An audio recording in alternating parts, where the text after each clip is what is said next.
पास पहुँचे तो लाल बटन दबाकर चैनल को सब्सक्राइब करें और बेल आइकन दबाना ना। प्रेम से बोलिए सरस्वती मैया की।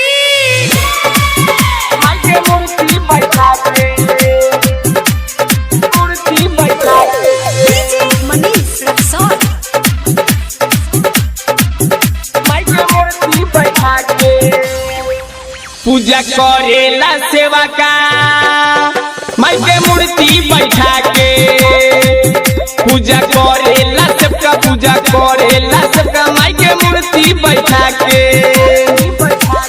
ताकेली सरस्वती माई मुस्कुरा के,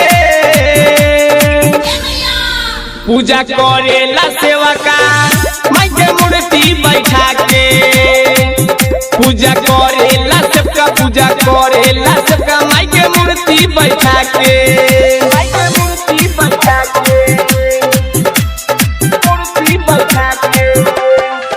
पूजा करेला सेवा का स्टूडियो मंदिर मूर्ति बैठा के। पूरा कइले बा माई हमके दर्शन देखाई, भके धूप अगरबत्ती लेली थाली सजाई,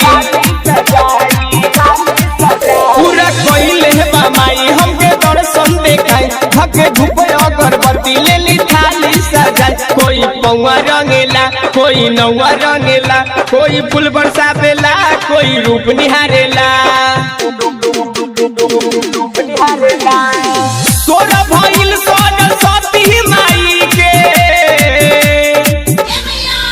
पूजा करेला सेवा का माई के मूर्ति बैठा के, पूजा करेला सबका, पूजा करेला सबका माई के मूर्ति बैठा के,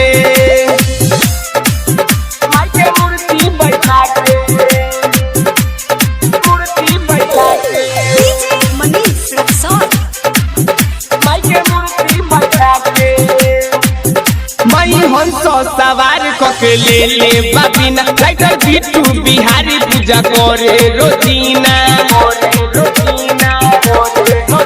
माई हंस सवार कके ले बाबिना, राइटर बिट्टू बिहारी पूजा करे रोजीना। कोई भजन गावेला, कोई वेद पढ़ावेला, कोई सिर झुकावेला, कोई दुख सुनावेला।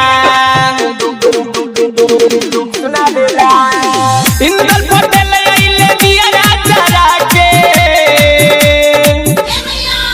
पूजा करेला सेवा का माई के मूर्ति बैठा के, पूजा करेला सबका, पूजा करेला सबका माई के मूर्ति बैठा के।